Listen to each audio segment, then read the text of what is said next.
Welcome to the Blue Collar Barbarian podcast, brought to you by the Blue Collar Barbarians Network. And we're going to mix it up for you today because I'm bringing you one of the gentlemen that I have looked up to pretty much my entire social media career since I met him. And it's my distinguished honor to interview him because we served in the military together. And this guy is a killer. He is a savage, an incredible leader. And I got to say, it's my distinct honor to have you on tonight, Mr. James Nash. Thank you so much for taking the time to meet with me. Thank you for that overly kind welcoming. Yeah, man, I've looked up to you as well. I think we've known each other for quite a while now. And before we'd ever met, you invited me into your home. I was on a big motorcycle trip, and I've been really impressed with what you've done with yourself, with what you've done with your family, your career, and the way that you've been there for other people is honestly a tremendous example to set. And I'm proud to be your friend. Yeah, well, that means a lot coming from you. And we'll dive into this when we get into the military leadership later on. But I got to say that one of the reasons I really wanted to have you on this show especially is not only are you the backbone of America when it comes to like cattle ranch and farm and hard grit work from a very young age, but one of the first times I ever heard you on somebody else's podcast and you talked about getting back to your men after you were injured overseas, and just in the conversations that we've had, your leadership is devout. So I'm really excited to kind of get into your mindset on that, because I got to tell you, dude, it's refreshing to see somebody that genuinely cares about what they put their hands on or what their hands are in versus, everybody's so passive today, just instant gratification and just everything seems, especially in the social media world, it's hi, bye, right? Versus like, you're the gentleman that literally can stop and sincerely ask, like, how are you? Sure. And so I guess real recognizes real, if you will, on that. And it's a mutual respect. But James, let's, before we get started here, I want to take a second to highlight one of our mutual friends, Tier 1 Kinetics. He's going to go ahead and bring this show. And at the end of this show, for the listeners, it's going to be on the website when this publishes. But we're going to go ahead and give away a Tier 1 swag pack. It's going to have probably a shirt and just some goodies from Q and things all around. So thank you to Tier 1 Kinetics for providing all their tactical tool needs. Really excited for people to be able to do that or to see what he's doing there. Yeah, man, talk about another guy who's just done incredible things, right? Like, I started fighting fire with Ben when I was 18 or 19 years old. And, he went off and did his thing in the military. He was exceptionally distinguished in not only the amount of service and his time deployed, but also the quality of service and what he was actually able to accomplish. And then what he's done with Tier 1 Kinetics and becoming this place where if you need anything that is related to shooting sports, to hunting, you can go there and find it. But the things that you find are going to be vetted by people who have worked either within the Tier 1 community or direct combat action communities, or kind of at the top of the game for hunting. So the products have already been vetted. It's not like you can go there and find something that's junk. And that's just incredibly rare. So I appreciate what they've done. I think it's really special, and it's hard to get that point across to people. Yeah, I couldn't agree more. And not to mention, he's a funny dude. And if 13 deployments, 13 deployments, that's a lot of your life in the sand. Yeah, no kidding. Oh, man. Well, James, let's dive right in here, man. Do you mind telling us about your background? Happy to. So my name's James Nash. I grew up here on the Six Ranch, which is in Northeast Oregon.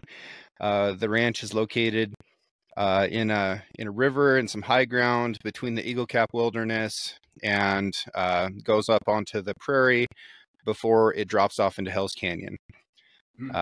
I'm the fifth generation of my family to live here, so I think that much of my story is not my own, right? It's the story of the people who came before me, and it's the story of the people who will come afterwards.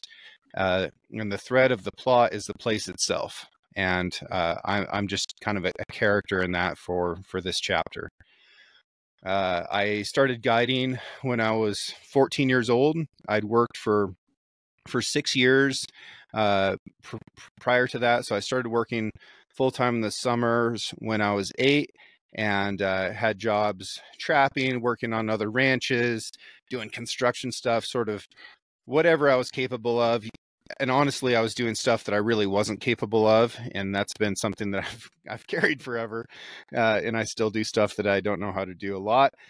But yeah, I started guiding when I was 14, doing backcountry wilderness trips that were up to 10 days long, taking mule strings and horse strings way back into the wilderness. And then I went to Norway for a year when I was in high school. Had a tremendous time over there. I got to wrestle on Norway's national team, which was a great honor. And came home and yeah, finished out my senior year of high school before going off to college. And I elected to go to University of Montana Western, where I studied literature and writing, did a lot of fly fishing. After that, I went into the Marine Corps and competed for my job. I commissioned as an officer, and I became an armor officer, which is tanks. And I was a tank officer for 5 years, and I got beat up a little bit on my one and only deployment, which was to Afghanistan, and spent about 18 months convalescing in hospitals afterwards, and then was medically retired. Came home, was unable to do the ranch work, so I started a fly fishing business, and that grew until it encompassed more than fly fishing. And then it became Six Ranch Outfitters, which encompasses all kinds of things these days. And I've continued that, and here we are today. And here we are today. Well, that was a lot, but not really. Like, what you've done is essentially live a life. Like, I like to kind of think of you as you're almost like Huckleberry Finn, or what, like the Great Adventurers, because and very feral, kind of in the same way. If you're going to go into those characters from Twain, a lot of what he was describing and building up was a feral childhood where the world was yours to go and explore and adventure in, and dabble in mischief, and all the magic that Twain was able to bring about really encapsulated what childhood was at that time. And that's different for people growing up today, or even most people growing up when I did. But I still got that. I still got that experience. And I'm very grateful to have grown up the way that I did. It was an incredible privilege to be able to start working at a young age, to develop a sense of responsibility, not only for myself, but for the people that I was in charge of taking care of, the animals I was in charge of taking care of.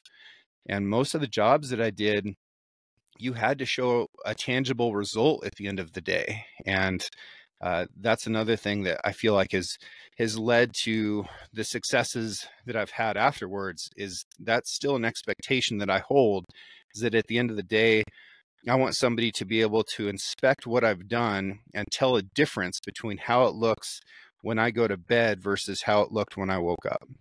Yeah, and that's an incredible way to be. It's funny that you say that you got to live like this childhood that was kind of reminiscent of what Twain wrote about. But the truth is, you took that, and I would say you even kind of became like a modern day Hemingway, like in your own sorts, because you've traveled the globe, you've hunted abroad, you've traveled abroad, you fished abroad, right? Like, and guided abroad as well for fishing and other things. And really what's inspiring to me about everything that you've accomplished is that you've explored boundaries, and then, right? You didn't make that like period, the end, or okay, that's the wall. It's like, okay, this is what this was. Now let's take this experience, not let it be the end, and let's grow upon that, or let's advance from there. And I think it's really cool because you are, if anybody that knows you and knows you well, I think would agree with what I'm saying about that Hemingway, excuse me. Well, that's a compliment and a curse at the same time, right? Because Hemingway was a tortured guy, and a lot of what he went after in his life, especially after he had the means to do so, based off of his writing, he was finding ways to try to heal, but also try to escape from his own mental and physical scar tissue. Yeah. And eventually it caught up with him. Now, Hemingway didn't live too far away from where I live now. Really? Of course, he lived in Cuba and Key West, but, where he died, where he killed himself was in Sun Valley, Idaho, which is, not all that far away. He had a little piece of ground that is only about 30 miles away from where I am now. And kind of a funny story about that. He'd built a pond there to hunt ducks, and he'd done so illegally, which I loved. Like, that's very Hemingway. It's like, I'm gonna build my own pond, and I don't need a permit to do it. And he didn't do a good job, which is also very Hemingway. So this pond breached just a couple of years ago. The dam blew out, and it took out a whole section of highway, and blew out this river canyon, and there was logs strewn everywhere, and it just looked like a disaster zone for years, and it's just now starting to recover. But it just warms my heart. Like, that's such a Hemingway thing to come back from the grave and cause chaos afterwards. He wrote from the period of literature that I love the most. Okay. I really love 17th century American literature, 18th century American literature. But as we get into the early 1900s, I think we have some of the best and most beautiful writers of our time. And it's fascinating to me how and why they wrote. But if you look at Mark Twain, you look at Jack London, you look at Ernest Hemingway, you could kind of keep going down this list. Edgar Allan Poe, right in there as well. They're all very distinct from each other, and they were tremendous, tremendous writers. And I think a line from Hemingway about his writing is important to use as a metaphor for other things, and that was, he said, you should write drunk and edit sober. And I'm not saying that to be like, you should go do things when you're drunk. That's not what I'm saying. But there's other kinds of intoxication. You can be intoxicated with passion. And that can lead to a lot of problems in the way that you do things, but it also provides an energy in the doing that you can't find elsewhere. Nothing can replace passion, and it is intoxicating. But if you do the thing with passion, you need to go back and look at it again afterwards when you're sober, maybe by exhaustion or whatever else, and be like, okay, let's fix this part, right? So I love that about Hemingway, and I do definitely take it as a compliment that you would ever consider comparing me to him. Yeah, for sure. And and on that passion note, dude, I tell people this all the time, and people kind of look at me sideways when I say it, but passion is, not only is it intoxicating, it's contagious. Yes. It is absolutely contagious. It's one of the most dangerous but powerful and beautiful things, I think, about humans and people's abilities. Because I use this analogy, and I think you'll appreciate this. I personally don't like baseball. Like, I know, whoa, calm down, folks. Like, yeah, you guys can throw your little ball. It was never me. I know it's America's pastime or whatever, but I have never been into it. Mm-hmm. I have a friend, a Marine Corps friend, actually. His name's Tanner, and he's a huge Oakland A's fan. Huge. Well, every time he talks about the A's or this or that, even in just being around him or hearing him in conversation throughout just random shit, if I'm traveling in the airport and I'm having to say, back when I drank, I was having a cocktail, and I look at the screen, I see the Oakland A's are playing, I stop and I recognize that. I actually catch myself hoping they win or rooting against them, depending on what kind of mood I'm in with Tanner, because he was so like passionate, and so he's been so drawn to them that it pseudo has rubbed off on me to where I notice Oakland A shit. Like, if I see something for sale that's Oakland A, like, and that's because of passion, just one element. So I think what I'm trying to drive at here, especially for the audience, and I know you of all people get this, is that if you're passionate about something and you're serious, like it's not some fake blown out shit, like that alone can be the reason that people remember you. That alone could be the reason that people will identify with your brand or they'll want to do business with you. It's that vicarious, that just charisma you have almost. Wouldn't you agree with that? Riz, like the kids are saying. It's one of the leadership traits. And if we're going to talk about leadership and the Marine Corps leadership traits, one of them is enthusiasm.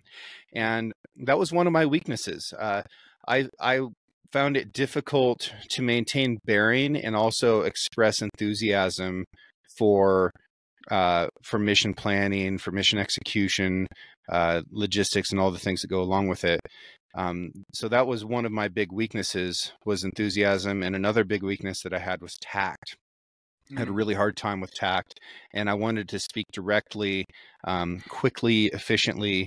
And there's certainly a time and a place for that, but there's also a time and place for being very gentle with your language. And that's something that I'm constantly working on improving. And I don't necessarily recognize it in myself because it's the way that I would prefer people communicate with me, but that's not the way that everybody else prefers to be communicated with. And oftentimes you can get a lot more out of the people that you're leading with some gentle language than with coarse language.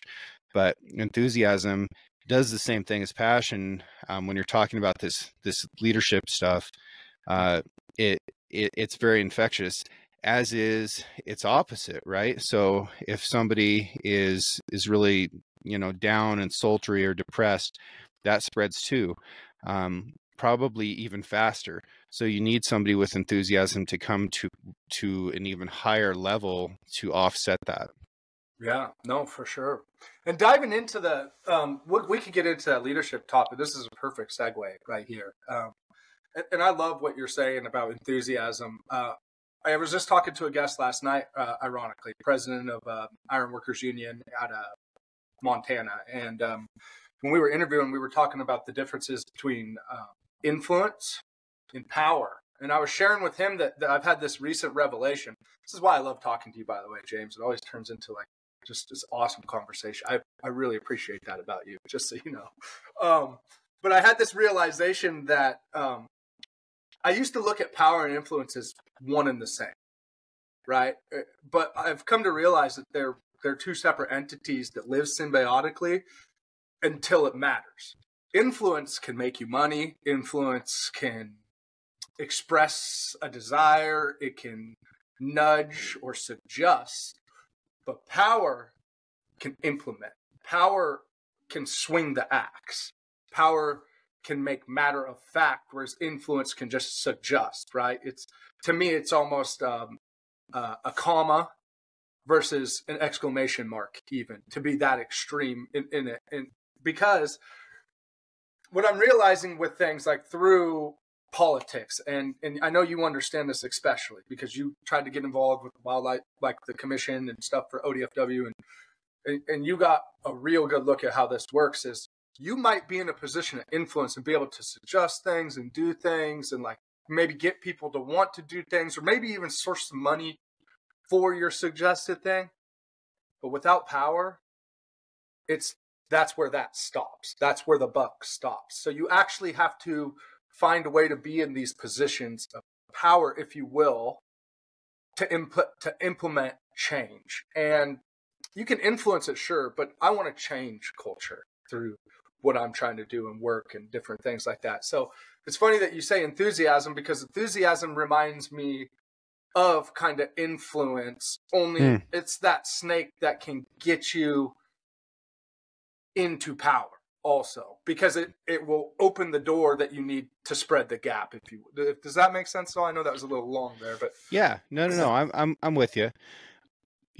I think it was Dale Carnegie described influence as understanding what people want and then showing them how to get it.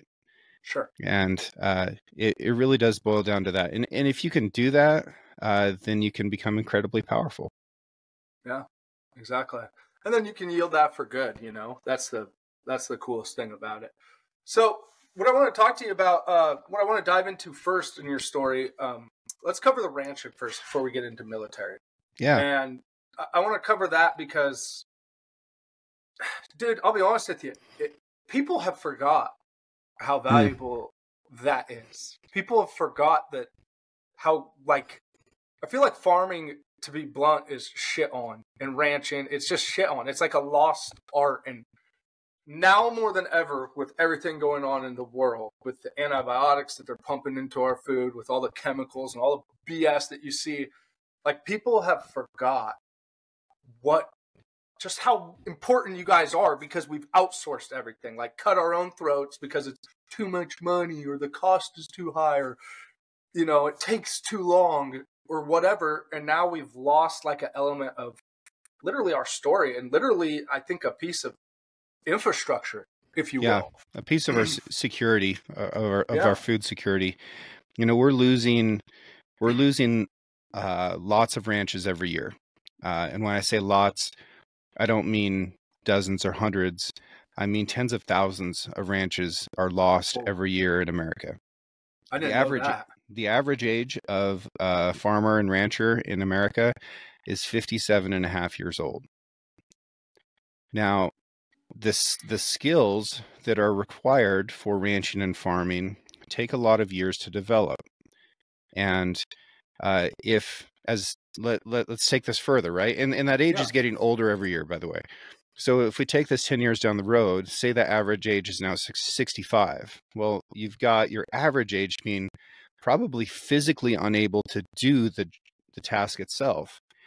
And that's part of why we've seen a big advancement in what we can do with tractors and irrigation and things like that, making them more and more automated, because we don't have people to be able to do it. The skill of it and the knowledge of like how to do this during this weather system, or during this season, or during these economic conditions, like those take lifetimes to understand those patterns. So it is something that's tenuous, that if we lose completely, which we could do, would be really scary, because then we would completely depend on other countries who are not our friends to provide us with food. And that's a problem. The other thing is, ranchers and farmers are providing most of the habitat to wildlife in this country. So Oregon is about 60% public land, and 70% of Oregon's wildlife spends 90% of its time on private land. So why is that? Well, the private land is safer, has better habitat, has more food. It's a better place for those animals to be. That's why they're there. So most of our animals are spending most of their time on the minority of Oregon's land. And the public land should be beautiful, right? It should be wild with less people in it. And, you know, it should be awesome for this wildlife. And it's just not the case. So we really need ranching and farming to continue for the wildlife as well. If I were to do a bad job of ranching, it is 600 river miles between me and the ocean, and the river flows through the 6th ranch, right? The Wallowa River flows through the ranch. If I did a bad job and I jacked that river up, then everybody below me is going to suffer. The people, the wildlife, everything. So, you know, nobody's ever going to give us credit for trying to do a good job, but they'll damn sure notice if we don't. Yeah. And we've done river restoration projects. I was down tonight, you know, it's below zero right now, and most of the water in the county is locked up tight. It's frozen. It's froze thick. So tonight, before the meeting that I had, I went down and I started my ice eater and filled up a generator with gas, and that's going to blow out ice out of about, I don't know, a fifth of an acre in this pond. And then the ducks that are around here are going to have some habitat to be able to land in. And if I do that every couple of days, then I'll have created habitat for ducks. Now, I'm not going to go down there and hunt those ducks. That's not for me. It's for them purely. And I love that. You know, it feels really good to me. While I was down there, there was an immature bald eagle that flew over the top of me. That's something that did not exist here 40 years ago. It's something that exists here now. So there's so many layers to it. And, you know, you brought up the expense thing. We sell grass-fed beef that comes from this ranch, where these animals eat nothing but the plants that grow from this ranch. And we sell it for the same price as ground up burger from the store that, ate Frosted Flakes in Kansas. Yeah. And, well, that's incredible to know. I didn't realize you guys the same price. Full transparency, I got the box just to support your family. That felt like the right thing to do at the time. How was it? Did it taste all right? Yeah, it was incredible. It tastes Good. better. It tastes better. I think personally, I love it. It's just I'm glad you more like it. cared for. Yeah. And like when you see the way it's packaged, this is not an ad, by the way. It felt like I know where my food came from. Yeah. Well, I know I can walk. I can get online. I can call you. I could be like, what's the story on this breed of cow? And you could give me a history lesson from birth of the cow of that individual. Yep. Yeah. And this isn't an ad because we're sold out of beef. I don't have anything to sell right now.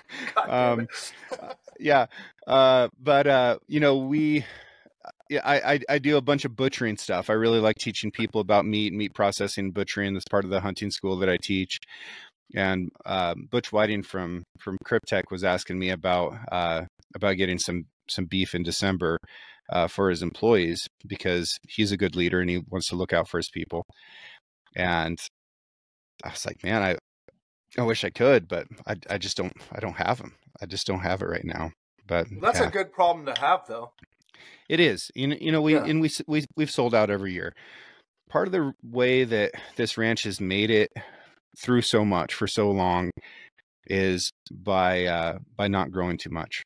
We're a sustainable operation, and part of sustainability goes against the capitalist model, right? Capitalism requires constant growth in order to function. For sustainability, we need enough to be able to make it through this year. And next year, we need to make it enough to go through that year. And by doing that, by not ever taking too big of a bite, we've been able to make it now into the 6th generation. My little sister's sons were out there today. One of them is not quite 3 yet. He was driving the truck by himself, 100% honest. The 5-year-old just turned 5 like 2 weeks ago. He was on the back of the truck, cutting strings, feeding the bales to the cattle. That's an incredible thing. I posted a video on TikTok last year, I think, and I got rid of TikTok since then. But they took it down because they said it was child endangerment to have those kids out there working like that. And it's like, okay, well, if you feel like that, then I don't need to be a part of this. But I think it is pretty cool that they're learning right now, and they're contributing in a real way, because driving the truck while somebody feeds is really helpful. Flaking bales off the back while my little sister goes out and counts the cattle and can check and make sure nobody's hurt or sick or anything like that. That's a real difference. And I think that not every 3 and 5-year-old in the world is like that these days. Yeah, unfortunately, I can guarantee you my 5-year-old is not doing that. She's the Tasmanian devil that might stir it up for you and ride your cows into battle or something. But we need that too. We need that too.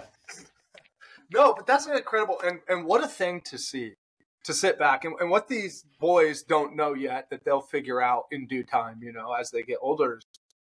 Do you know how far ahead of society they are? I mean, they're great. Ahead of 16, 17-year-old kids that are about to legally be considered adults. Yeah. At 3 and 5. Yeah, and they'll be leaders in their own time as well. And we'll need that. Our society will need that.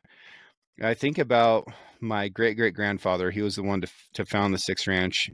He came over with his dad and mom on the Oregon Trail right after the Civil War. His dad had fought in the Civil War. And a lot of the westward migration was by people who didn't feel like they had a home. They'd seen too much. They didn't want to be involved in North or South or Reconstruction or anything. They wanted to get the hell out of there. Sure. So his dad went blind by something while they were on the trail and died. Right. Oh. and his mom remarried, and he went into the Grand Ronde Valley area where they settled briefly. There's a bunch of stuff over there that's named to McAllister, which is the family name. And yeah, and then he eventually got old enough to want to start his own thing, and had heard rumors of this area and had been here hunting, killed a bear, caught some fish, and he loved it and moved here and founded the Six Ranch, and the home that he built is still standing. So when you drive into Wallowa County, you drive through the Six Ranch and you drive past the home that James W. McAllister built, and you drive along the river where he caught some trout and shot a bear and cooked the trout in the bear fat and decided that this is where he was going to live. And that's something that I get to continue, in how incredible is that privilege, right? And it is a duty and it is an obligation, and I don't always want it, right? I don't have a lot of love for cattle. Sure. They're a really selfish animal. They're usually trying to hurt themselves or hurt something else. I think the best form of cattle is steak, right?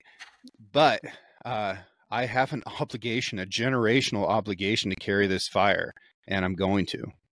Yeah, hell yeah. And that shows in your resolve, dude, and your tenacity in which you attack things in general. And I think there's something to be said about bringing your family's values and their lineage and the historical value of your family, bringing that forward. Like, even if it's not for you, right? Just the fact that you have that sense of duty. I mean, that's lost today. That's so lost in careers, in I mean, the list, dude, I could beat that up pretty good. I don't know if it's lost, man. And I hate to argue with your own show. I don't know if it's lost. No. It's just not loud. It's out there. Fair. There's all kinds of great old cowboy songs. But there's one that kind of sings about like all the things that a cowboy is doing, and says you just can't see him from the road. And a lot of people think that cowboying is dead, that it's something that existed centuries ago, and there's like the helicopter murder version of it that they see on Yellowstone, but it's still out there. You just can't see it from the road. Yeah, no, that's a great point.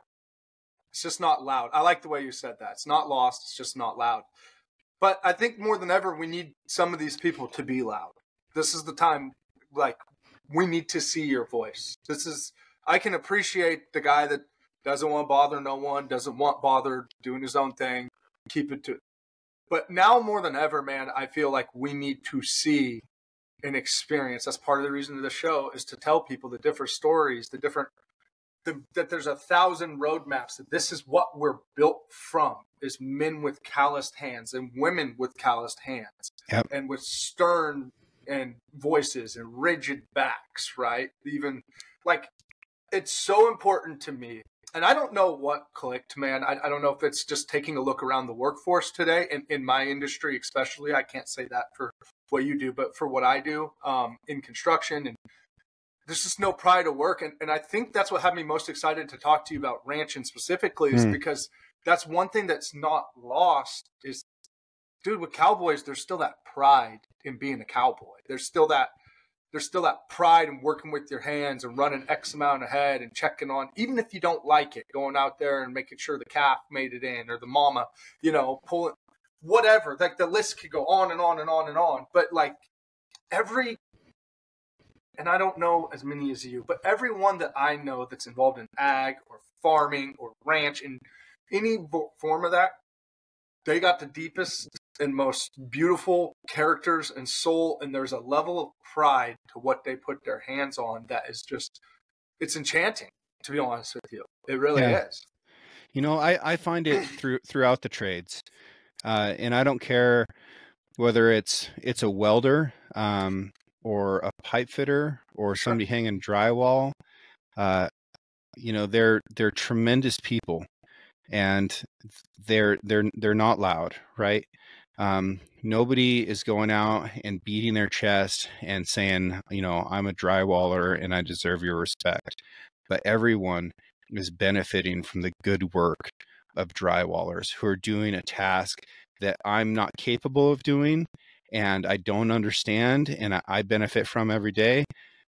There's so many people out there, and yeah, I do think that lots of those folks need to be exposing themselves a little bit more to everyone else so that they can set that leadership example.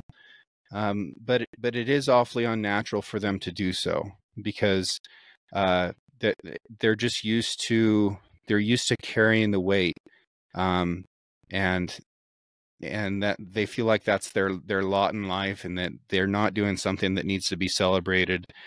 And maybe that's true. Maybe we don't need to celebrate welders and drywallers, but I sure think we do. I think that they're incredible people, and they're doing an incredible thing. And I love people in the trades, man. I love them so much, and they're beautiful, man. You see a guy that works hard, and he looks like a man, and you see a woman that works hard in the trades, and dude, there's something that's so special about them. They're incredible humans, and I love that you're using this energy to show those people off to the rest of the world. Because gosh dang it, we need them. We need them bad. And I think it's okay to say thank you. You guys are incredible as often as possible. Dude, sometimes people just need a microphone. And I'll be honest with you, when I was trying to figure out how I was going to deliver this show to people, and you have a podcast, it evolves as you go. But I thought it was just so important to me to show that there's not one way to do anything. That it was very, very important for me to show all these different routes of different people that are succeeding and that are crushing, and there are people some of these people you've never heard of. Other of these people got silver stars. Some of these people are social media presences. Other of these guys I interviewed this interview's going to be a third generation Mohawk iron worker that's grandfather worked on the Empire State Building. Cool. Like hanging iron, like in the old photos you see where they're sitting out. Like I interviewed a guy that's grandfather was a part of that. Like it is just so important, I think, that people understand, especially in this realm of blue collar, in this world where they're trying to automate everything. And some of that is beautiful, but you can't replace the soul that built this. You can't replace these hands. You can't replace the broken backs, the blood, the sweat, the tears, the heroism, even, if you will. You just can't, man. And that's why, and I appreciate what you're saying about all the tradesmen. But out of all the tradesmen, I feel like farming is missed. I just do. And maybe your eyes are a little bit closer to it because that world is, you're way more read in than I am on that. But when I look at all these other things, I could ask a guy today, hey, what do you consider blue collar? I'll hear carpenter, I hear iron worker, welder. They'll skip right over machinist. They'll skip right over farming. They'll skip right over. And it's not that maybe they don't think like, oh, yeah, that's a good point if I'm like, hey, a farmer. It's just that we're forgetting that we're losing portions of this. Like, and now more than ever, it's time for us to come together and celebrate each other. And I don't mean that in the politically, the gay or the equality. No, I mean, it's time for us to embrace for the sake of the show, the barbarian, the unruly approach that it's taken to develop society to what we have today. Now, that being said, I have a deep respect for your candor on this, like that. And it is, dude. You see these guys and to me, as a crane guy, watching guys hang iron is one of the most fascinating things. You're swinging big Christmas trees, 30,000 pounds of iron coming in hot, and these guys, two guys on either end are catching this thing and spinning it, and boom, boom, throwing bolts coming down, unrigging, and then the tree's moving on, and they're just walking across iron, not being senseless, right? Like, I'm not a cat. I don't belong walking nothing. But these guys are just catly, and even the carpenters are out there just hanging on the side of a bucket, pouring mud, and just boom, all day long. It's just a dogfight, and it seems so forgotten if you don't got a Lamborghini or 100,000 followers, And I want to bring it back. Yeah. Well, I appreciate that. I appreciate that very much, and I think that it's necessary. At least to acknowledge it. Yeah, very much so. So let's dive in. Let's switch gears here and let's talk about leadership. I think we beat the ranching thing over the head. It's blue collar. it's needed, and support your local farmer. Absolutely do that. But yeah, it's where your food comes from. It's what keeps your water clean, and it's where your wildlife lives. yeah, no, and incredible points. So let's switch gears to leadership here, because this is really the valuable part of this show. Because I don't know if it's people are afraid to lead. I don't know if it's the whole I don't want to be in the spotlight. Like I feel like people are so afraid of judgment now that they let the fear of what other people might think of them slouch into how they lead. Not to say there's not great leaders out there, but it's almost like until you make me, I'm not going to step up and own it. And you have an incredible story. We don't need to get into your Purple Heart or nothing like that, but you have an incredible story where you took on wounds from the enemy in a terrible situation, as I mentioned briefly in the beginning, and you fought to get back to your men. And yeah. Well, I owed it to them. They weren't working for me. I was working for them, and I knew that I could do a better job for them than the guy that was going to replace me, even though I was hurt and I wasn't what I was before I was hurt. And it happened twice, right? I got 2 Purple Hearts in the same deployment because that's how bad I am at warfare. And, it's, and I shouldn't joke, guys often joke about Purple Hearts because it feels a little bit awkward to own the same medal that is given to widows on folded flags, right? So they gave everything, and I gave a little, and it doesn't feel like we should wear the same medal. So because of that awkwardness, guys will often joke about it, and I'm guilty of that too. And I shouldn't do it. But anyways, I did fight to get back to my men, and it wasn't at all because I felt like I deserved to be in that leadership role.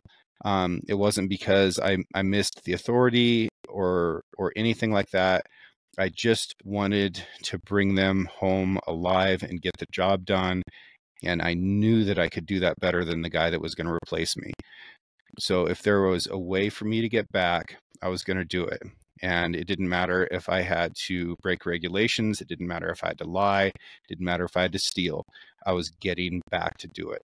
And you'll find that story told over and over again throughout the history of the Marine Corps. There's nothing special about what I did. There's nothing unique about it, except that it's carrying the torch that was lit by men better than me who started that tradition back when Marines were fighting pirates in Africa. All right. Like, this has been going on forever. I was just standing on the shoulders of giants. Yeah. Well, I got to tell you, as an enlisted guy, I got a deep amount of respect for it, because not everybody has that same candor. Not everybody has that same strength of character or spirited decor, like they don't. And it's one of my favorite things about you is that wasn't even through, and we can both agree that you get jaded coming through the military. At some point in your career, you're going to experience something where you get jaded. And I got to say, you were still able to take, regardless of your feelings about certain things or entities or whatnot, you were able to transfer those leadership skills into how you operate today, right? And oh, absolutely. I mean, anybody that knows you listen with intent, right? You're one of the best conversationalists I personally know, and you have a sincerity to you. And the other thing I appreciate is that you strive to be better every time I see you. Every time I talk with you, I could be like, hey, how are you doing on XYZ? And you could be like, X and Y, I've been killing it. But dude, I really noticed that I need to be better at Z. And so I've been reading this book, and you should check this out. Like, it's always, even, you're just never the guy that's going to be there. And I appreciate that about you, because I could say the same. Like, I'm trying to learn to be that guy that's ever evolving. You're doing it, man. You're not trying, like, you're doing it. Look at you. You were unrecognizable from when I first saw you. Like, you were absolutely doing it.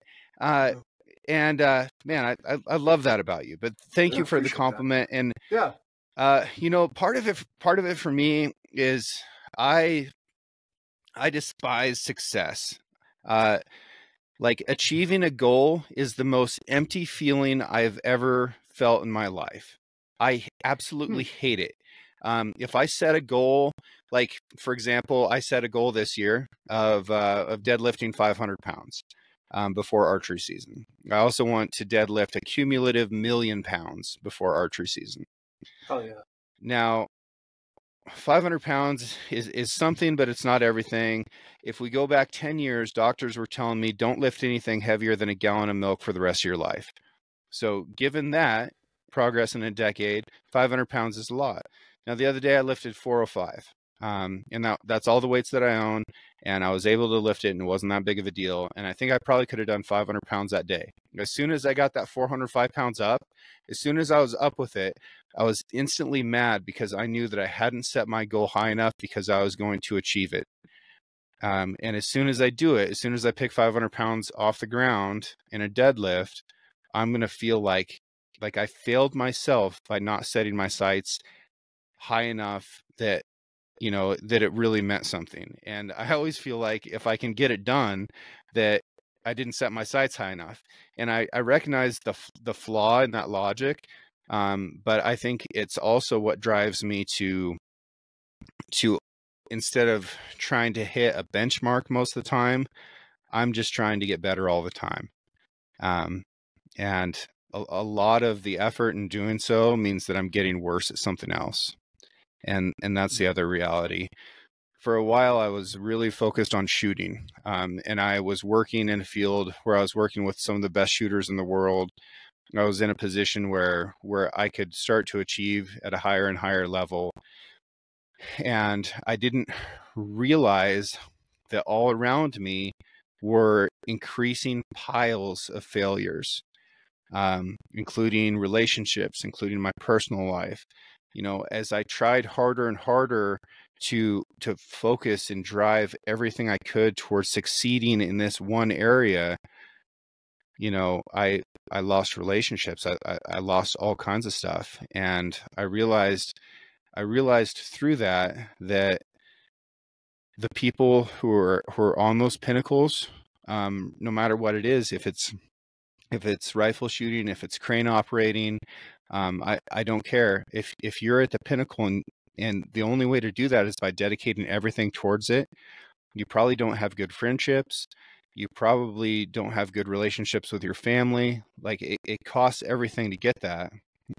So I think you have to keep in mind what success looks like and moderate it all the time, and what improvement looks like. And maybe improvement means that you're letting go of something and you're going backwards, right? And we were talking about this before the show.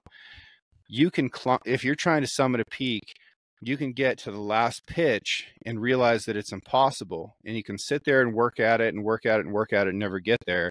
And the solution might be to come back down the mountain and try a different path up, right? It doesn't mean that you have to abandon that goal of that summit, but it does mean that you're going to have to attack it from a different angle. And coming back down after you got so close, man, it sucks. It's terrible. But progress might mean going backwards. And I think it's a tough thing to realize, but if you can recognize that, that's the solution to the problem, then you're that much more creative, not only in the way you're conducting your own life, but how you're leading other people as well. And if you've done everything else right and people are following you and you say, look, we've got to go backwards to go forwards, they're going to be like, all right, let's do it. Yeah. So it's funny you say that. I just finished a book today called The Dip, Seth Godin. Okay. And he's a marketing genius, but he talks about knowing when to quit. He says that it's terrible advice when people tell you not to quit, because there is certain things that you could quit. If you're not going to be the best at it, you got to know when to quit rather than just stay idle. And so as you're saying this, I'm thinking, man, that's an incredible perspective, piggybacking off what this book I just finished, because you're right. Like sometimes the answer is to quit. Like sometimes it is walk away. You're stagnant. It's not for you. You're not going to be the best. Why are you spinning your wheels? You're creating energy and burning it for nothing. Whereas, like what you're saying, there's the progression thing where you might lateral backwards or you might step laterally, or you might even step backwards. But in the progression scheme of things, it's the step backwards is actually the step back that you need to regain your traction to climb the rest of the way up. But from a different perspective, that's incredible. I want to talk about what did you, in getting back to your men and then everything you experienced through the military and being a Marine, and for our audience, he's a captain in the Marine Corps. What was kind of your biggest takeaway coming into today? Like that sticks with you throughout all that. I talked about this recently, and it was a hard thing for me to talk about, but I'm going to do it again. The first time that I got hurt, several of my Marines were badly injured as well, and one of them was killed. And I did a few things very wrong. I was doing my best. I was certainly doing my best. I was doing better than other people might have.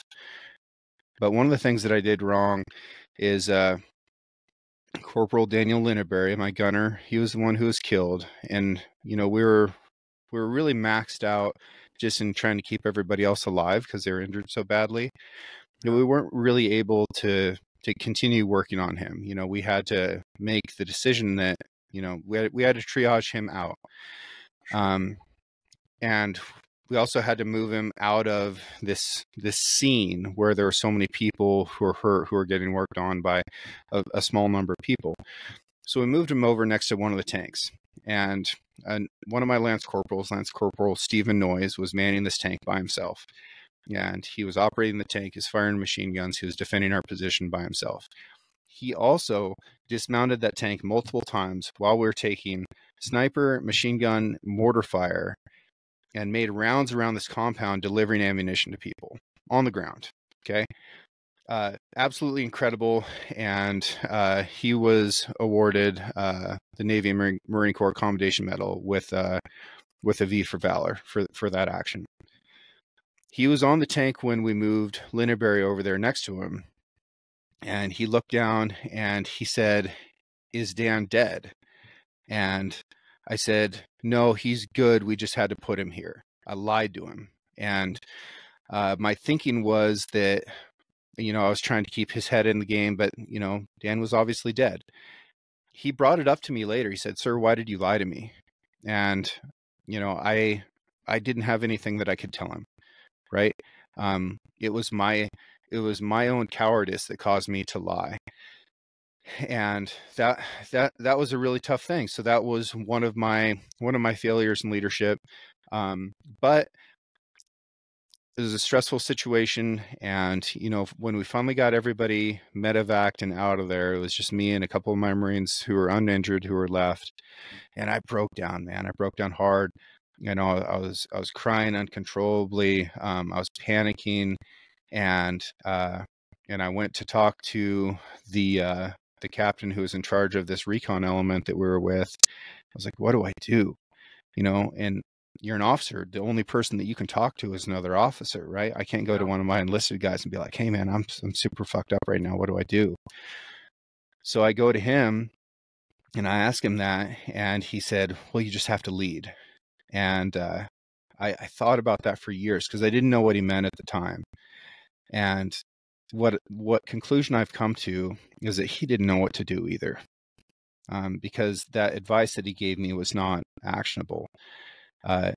He was also at a loss because he had been, participating in this thing where, we're attacked, we're significantly outnumbered, a bunch of Marines were hurt. It was a terrible thing for him too. And, if I knew what the absolute core of leadership was at the time, I could have done something. I didn't. So as a first lieutenant leading Marines in combat, I couldn't distill leadership down to its crystalline form, to its absolute core.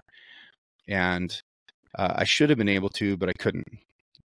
If I had it to do over again, I would know that leadership in that scenario, all I had to do was try to be a calming presence and find absolutely anything to work on and start setting the example of working on that thing.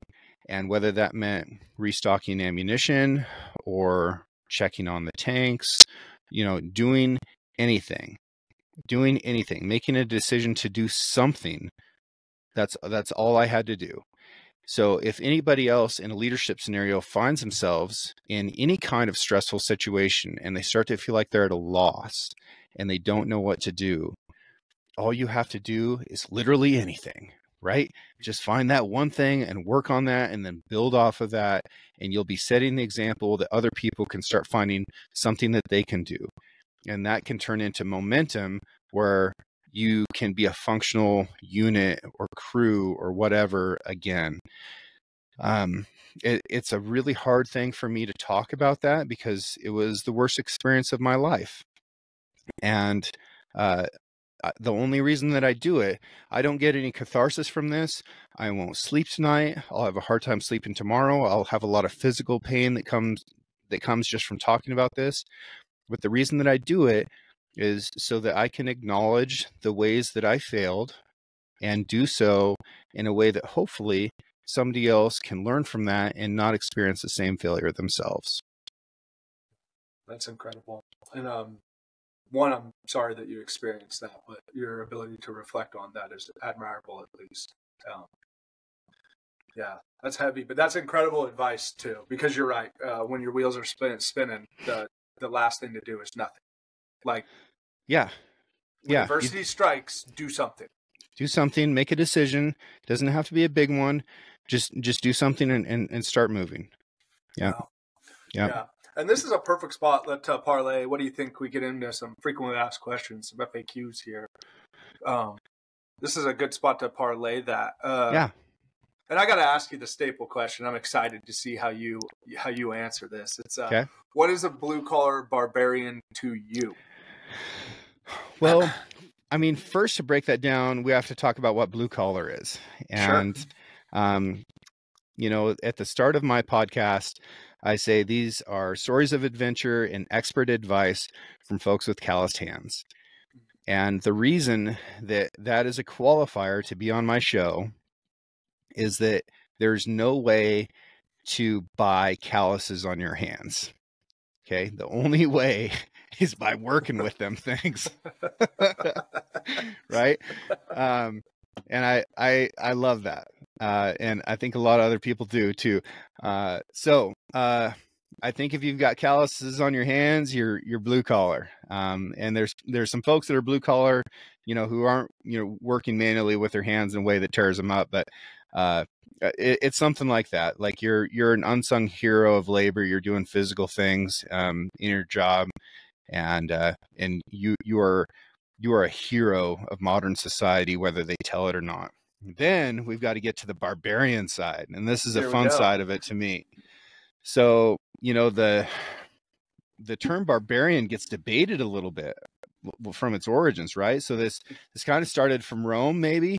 Where anybody that was not part of the Roman Empire or the city-states was considered a barbarian. And then we also have the Barbary Coast being North Africa. And I love that because this was the reason that the Marine Corps was formed in Tone Tavern, November 10th, 1775, right? A bunch of drunks in a bar were like, hey, we've got a pirate problem. And they're like, well, what if we put a bunch of guys with guns on the boat? And they're like, what are we going to call them? Like, we're going to call them Marines. I'm like, all right, well, let's do that. So the first fight that the Marine Corps had was with the Barbary pirates, who are causing a hell of a lot of problems. As our nation is young and starting to form and getting into commerce, and piracy has always been and will always be a problem. I think the first boat was built for transportation. The second boat was to steal what was on it, right? Piracy has been around forever. So a blue collar barbarian, if we're to get to that is somebody who's working hard, who is on the fringe. They are outside of normal society in one way or another, where they don't quite fit into that core, and they have less and they do more, and they're wild and they're feared and they're accomplished. And I think that's what it is. And I love even just thinking about the qualities of what that person is. No, that's one of the best answers I've heard, because one, it hits home with me, but two, it's funny when I look at it, the certain dictionaries try to play it as savage, right? They're like, see savage for no, but what is barbarian? Not just that. And I think one of my favorite definitions of it, or one of the underlying definitions, is unruly. Mm-hmm. It's that you're just uncivilized and unruly. And just because you're uncivilized doesn't mean you're not a professional. I think Genghis Khan just wreaking havoc across Asia, right? Just everybody feared him. And regardless of good guy, bad guy, like, listen, I'm not here to debate. I'm just saying, like, when you're saying these Marines that are fighting, like, the Barbary pirates, right? Like, guys that, like, on the fringe is a beautiful way to say it, but guys that are just unruly in their pursuit to greatness, unruly and relentless when it comes to dreams. What is that? That's beautiful. For the folks who are watching, this is the officer's sword, right? Yeah. And this is the sword that was surrendered by the barbarians to the Marine Corps. And this weapon is the longest serving weapon in the U.S. military, right? So that was from the very beginning, and it's still carried today. And it hangs behind me here in my studio. And since we're talking about it, that's the origin of it. And we still carry it with pride today. That's beautiful. Absolutely beautiful. All right, moving right along. That was a killer answer. Barbary sheep, let's be real. Oregon, stop wasting your money on resources on sheep that want to die anyway and carry diseases. Bring back ibex, I would say bring back, if we look at some of the cave drawings. I mean, there's an argument to be had. Bring Strong back argument. Ibex and release more Barbary sheep. Yeah, let them go. Yeah, all about it. All about it. My second question, a little bit more serious, is what would you tell young men and women going into leadership billets? Don't be afraid to be wrong. In fact, seek that out. Don't necessarily seek it out by like trying to be wrong, but seek it out by seeing how fast you can make a decision. And as soon as you detect that you've made the wrong decision, make another one. And if you can do that, if you can increase that operating tempo of your decision-making cycle, you will learn so much faster about what is right and what is wrong and what works and what doesn't. It's a place of great fear to make a decision. And the fear comes from, what if I'm making the wrong decision? The answer to that is, if you're making the wrong decision, recognize that and make a correction. But what's even worse is making no decision at all because you're afraid that the consequences will be that you're doing the wrong thing. So don't be afraid of being wrong. And even if somebody comes and ear checks you for it and you get chewed out, or even if something worse happens, you will still develop so much faster, and you will the sum total of your contributions will be greater by a lot than if you act like somebody who is fearful of being wrong. So don't be afraid, or recognize your fear and do it anyways. Is probably more realistic. When I hear people say, don't be scared, that's crazy. Like fear is very normal. It's very useful. Recognize it and move through it.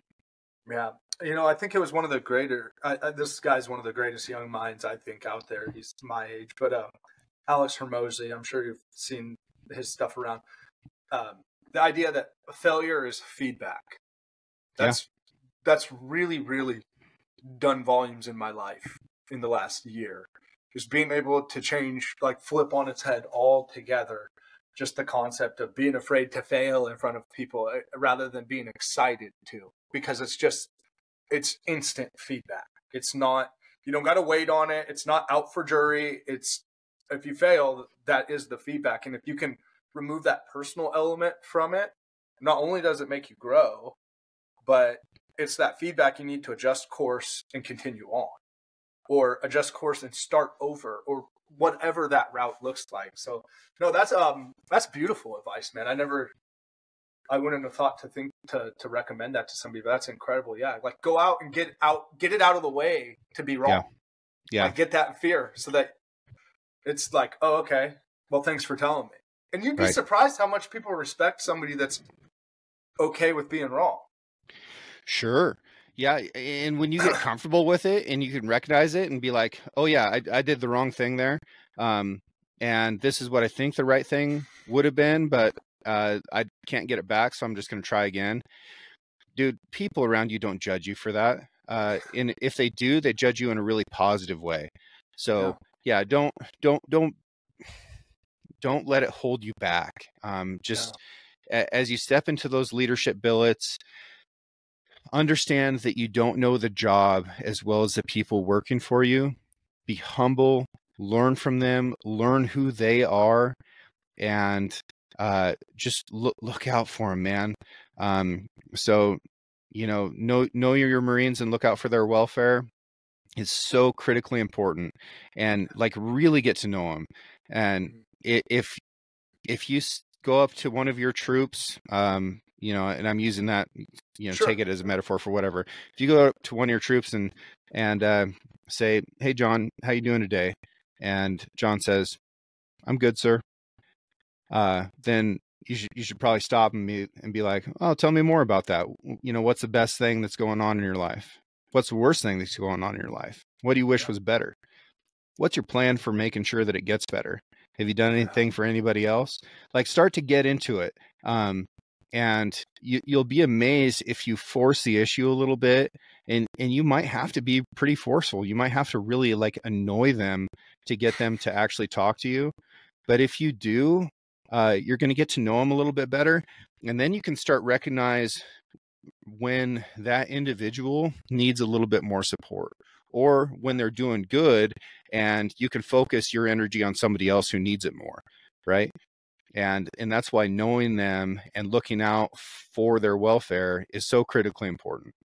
It will also make them take more ownership and more excitement in working for you. You'll garner a level of respect with your I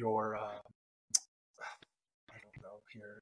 Let's just say your tribe, right? Yep. For lack thereof. But you'll gain, for those that your subordinates, that's the word I was looking for. You'll gain a level of like confidence in them as well from them, because they'll see like, hey, he actually cares. Yeah.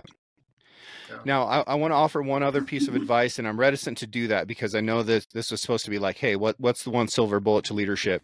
And there's not just one, but another really, really critical one is you will crush people's initiative if you tell them how to do things.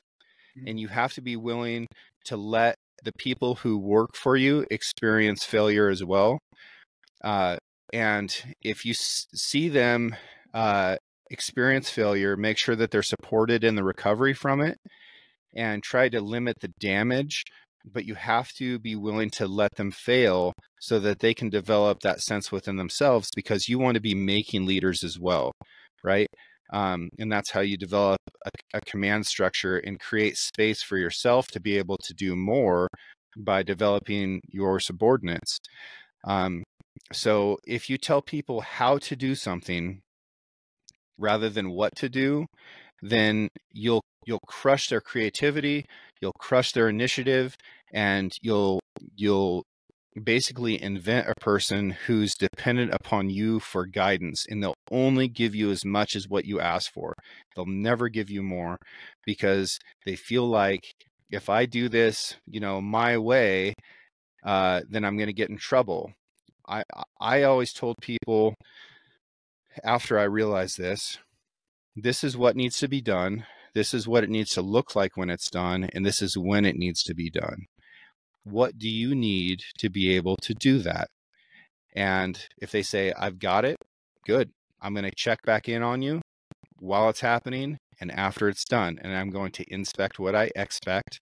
And if it's right, great. If it's wrong, we're going to do it again. And I'll offer some guidance in some ways that you can solve whatever deficits or problems you experienced. But initially, it's so critical to not tell people how to do something, because they can invent ways to come up with accomplishing this task that are oftentimes much more efficient, much more effective than the way that you were about to tell them how to do it. And that's how we can all gain efficiency and effectiveness from each other and become that stronger unit. No, that's great. And I think anybody that's a parent, you're inadvertently doing that by watching your kids do things that you know how to do, or tasks or sports, and you know, they automatically know how to do it better than you. And the default is to be like, no, dummy, like, do it like this. But you got to let pain retains. Like, yep. Flat out, pain retains. And I know we'd say that while we're getting crushed with push-ups and different things in PT, but the truth is that you say that little ditty there for a reason. So yep. That's incredible insight. Thank you. Going back to the ranching thing real quick, what is the most, in your opinion, misunderstood thing about ranchers and farmers, what have you? I think a lot of people think that ranchers are just out there, like, you know, riding around on a horse in a perpetual sunset, and the weather's nice, and you know, they're dressed a certain way, and you know, they kind of have this Marlboro, Yellowstone image of what a rancher is. And the reality is really not that sexy, right? You're probably covered in at least 3 types of bodily fluids that are not your own at any given time, right? And it's all the time. It's day, it's night, it's cold, it's hot, it's flooding, it's drought. It never stops. Ranchers almost never get to take vacations. You know, I was 18 years old before my family ever went on a vacation together. And who is going to step in and babysit a ranch for you? Who can ranch sit? Well, the only person who can is another rancher, and they got their own ranch, right? So who can I find to say, hey, you know, we've got 20 horses, we've got 40 sheep, we've got a greenhouse. You need to check on this river over here, and there's 300 head of cattle. And this is where they need to be right now. This is where they need to be tomorrow. Good luck. That truck doesn't work very well. The tractor hasn't worked since the 90s. We're not going to have cell service. Wish you the best. Right. It's a very rare person who can step in and fill that role for you. So ranchers never get to turn it off. Right. They don't get weekends. They don't get holidays. They don't get vacations. And they love their animals. They love their land. They love each other, and they work very hard to have the opportunity to take on all that responsibility. And they don't ask for much, right? They really don't ask for very much at all, except for to be able to keep doing it. And I think that's probably what folks need to understand a little bit more, is that it's very rarely glamorous, but it is the life that they find most worth living. Yeah, no, for sure. That's beautifully said. And I want to add a little something that I even learned at the beginning of the show from you, is that I think there's a little bit of misconception on the price. That there is those ranches out there that are going to charge premium and top dollar. And hey, there's a reason people do that. Like, you know, it costs more to do it the right way, like, quite frankly, and to do it in a smaller commodity. But yeah. I think that's an important note to put into this piece, that go check with your local ranch. Six Ranch here, like he just said, that he's the same price for beef as like going to Safeway and getting a hamburger. That's the same price for his hamburger. So, I mean, that's an important thing to know. Yeah, for sure. And if you're getting something really cheap, you probably need to ask some questions about why it's that cheap, right? The fact that you can get a $5 cooked chicken at Costco scares the pants off me, quite honestly. Because shots fired at Costco. and I know they lose money on their rotisserie chickens or whatever, but you know, I can go to Safeway right now, and for $12 I can buy a plucked packaged chicken that's ready to go. It cost me $23 just to buy feed from grain growers to feed a chicken long enough to get it big enough to eat, right? So my food cost is $23 to put into that bird. And that's just like, scratch grains and corn and stuff like that. So if you're getting it for that much less after it's been middlemaned 7 times before it got to that grocery store, then what was the quality of food that went into that animal? And is that really what you want to be consuming? That's a great question, especially now to pay attention to. I just saw a post today on social media where it showed it was like the last McDonald's hamburger to ever be made in one of these European countries that they kicked McDonald's out of, and it was in 2009 or something, or 19 even. Anyway, it didn't have mold, and it's been sitting in a case for this entirety. Insane to think about. A little bit more serious question, a little bit more heavy, but I know you'll kill this. What is something you hope people remember you for? You were gracious enough to show me these questions beforehand, and this is the one that stumped me more than anything. Yeah. I don't know if I do. I don't have a huge sense of ego or nostalgia, at least not in traditional ways. But I don't know if I do need to be remembered for anything. If it is, I hope it's for some kindness, or for helping somebody, or for inspiring somebody, maybe keeping somebody alive. Those would be great things to be remembered for, but I don't need to be remembered for anything. Yeah, that's fair. I'd say your leadership to me, like if you were to go, that'd be something I'd remember you by, for sure. I'd also like to note your conservation work. Now, I know a little bit more than what we've discussed on this, and anybody, you can listen to his podcast, and he gets into this on various episodes, all the different phases of bringing a salmon run back, for heaven's sake, up the Walla River because of your own finances, too, your own family's finances doing that. But I think that if anybody will remember anything from you, it's ironically for the blue collar stuff, like it's literally the work that you've left this world with, like the calluses on your hand will be remembered for sure. That would be nice. That would be nice. Yeah. But at that point, I'll be gone, and I hope that other people are doing such great things that that can be the focus. Is what good is occurring there, and what could be better. I don't know that anybody needs to spend any time thinking about what I've done, but nostalgia and memory are very interesting things. They can be tragic and toxic, but when we get down to the core of it, it eventually results in our sense of history, and we have to understand history because we have to learn the mistakes that were made before so that we don't do them again. And we also need to recognize that despite our best efforts, history tends to repeat itself. So our better understanding of history is our better prediction of the future. And if you can predict, then you can prepare. Perfect. A little bit easier question to close out the questions for you. What is your biggest goal? What's that one big, should have went bigger, you don't think you'll beat it? Yeah, that's another really tough one for me as well, since I have such a weird relationship with goals. I recently wrote down a list of the hunts that I'm doing this year, the hunts that I wish I could do every year, and then the aspirational hunts, which are like the bucket list ones.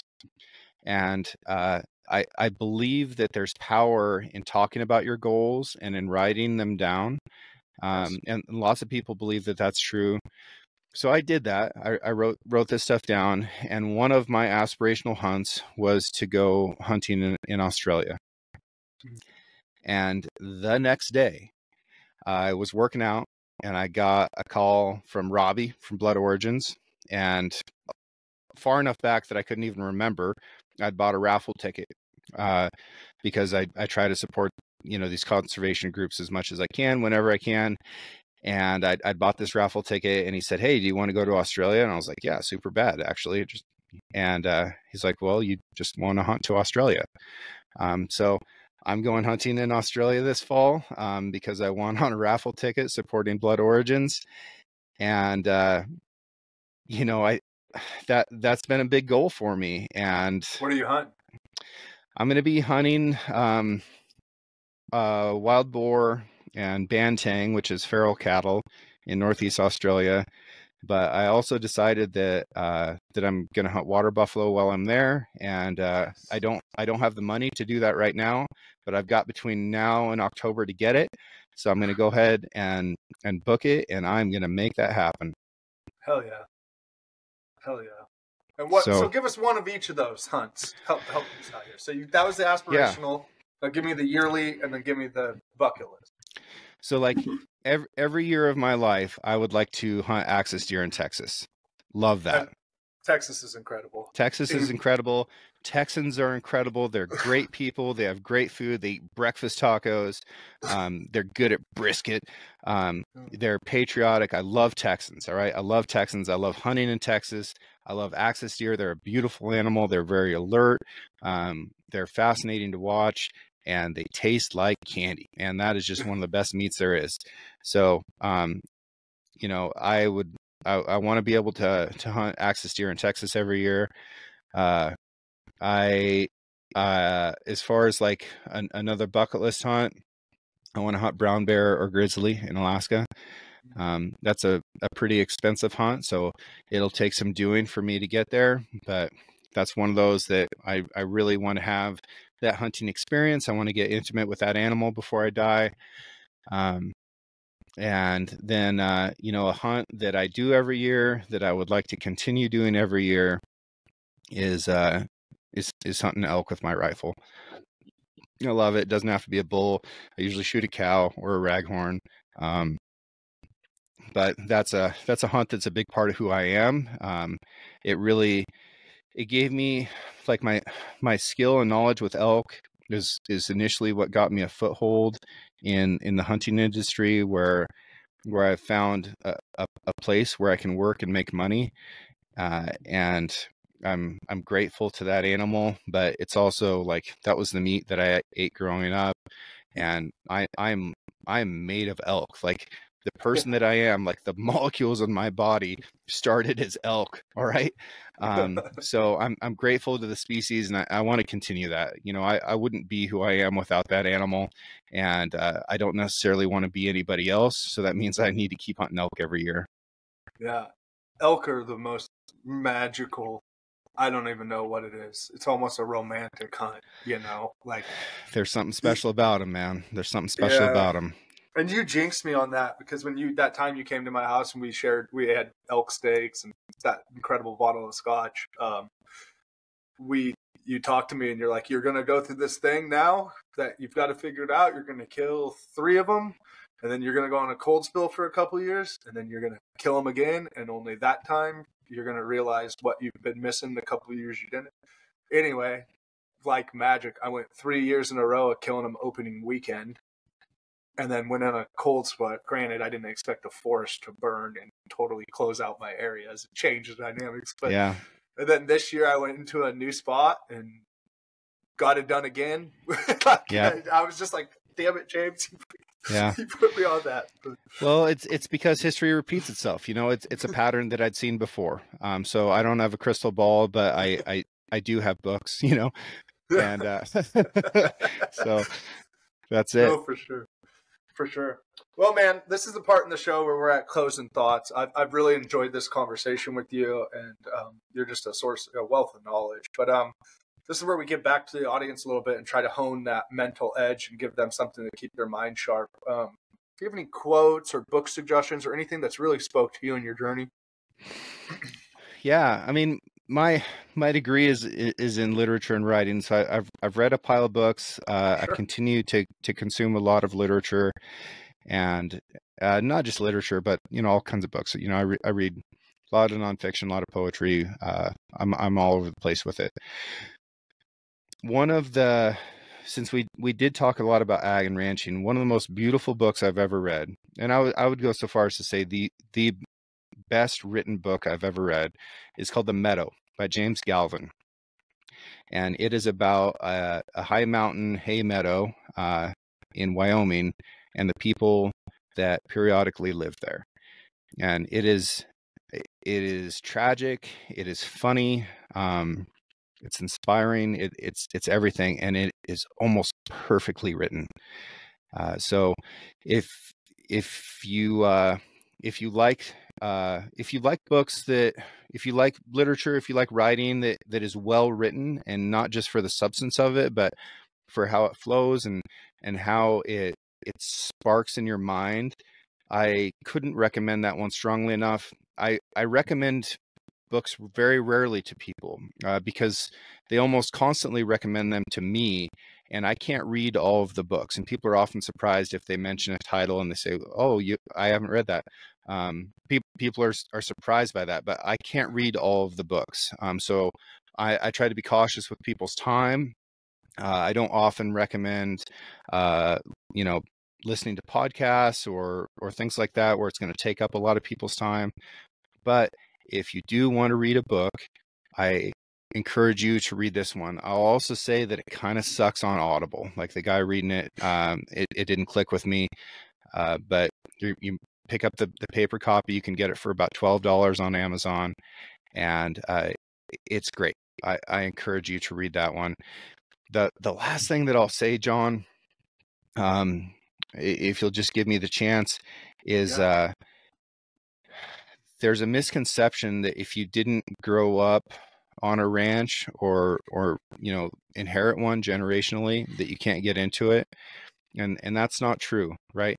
With these ranchers getting older, there's a big opportunity out there for you to go and get into that. So if you want to be a rancher, which is different from being a cowboy, you can go out and you can find these places and you can go and work on them and you can learn about them, and you can get FSA loans to be able to get into it and buy a cow herd and start leasing grass and doing the thing.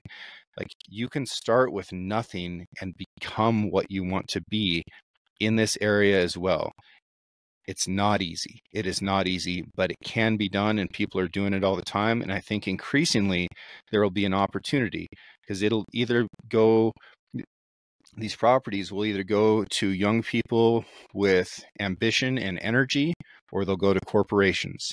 And I don't want to see them go to corporations. So I want to encourage people, if you think, hey, this cowboy and ranching life, it sounds like it's for me, you can do it, man. You can do it. You can go get it. Yeah. Just come ready to work, Oh, yeah. Come ready. Yeah. Come ready. But if you're listening to this show and that interests you, that means that you're fully capable. You're fully capable. You want more in life than mediocre. You don't want to choke on mediocrity. You want to thrive on success. Well, Captain James Nash, your time has been more than valuable. I really have enjoyed, like I said, I've really enjoyed this conversation, and I appreciate your time dearly. Where can people check you out, man? I want to share that with people. So Six Ranch Outfitters is the Instagram handle. I also host Six Ranch Podcast, and that comes out every Monday. And if you are interested in the ranch, that is sixranch.com. That's the number 6 ranch. Pretty easy to find. And we're here for you to answer questions. Unfortunately, and I do sincerely mean that, my social media has grown a lot. And I used to really pride myself on getting back to absolutely everybody and reading their questions and their comments and responding to everyone. I'm too badly outnumbered now, and I can't do it, but I still, it doesn't mean I've given up. I still try, but I'm just outnumbered too badly now. Yeah. Well, I'd like to congratulate you on that success. It's been really cool to see. And I really like that you've been attacking this bear issue as well. It's not only comic, but it's much needed. Thank you. Thank you. Yeah. Ladies and gentlemen, thank you again for tuning in. Go ahead and follow James and everything that he's got going on in the Six Ranch. And please check out his podcast. It's fantastic. He's got an array of guests. I mean, from hunting to flying helicopters, tagging sheep, and netting sheep, to hunting in the outback and surviving water rafting. I mean, just everything you could ever imagine. You've done very well with your show, and it's been fun to watch your success as well. So Thank you. Anyway. And congratulations on yours. Yeah, I appreciate that. Well, until next time, Barbarians, we'll see you on the next round.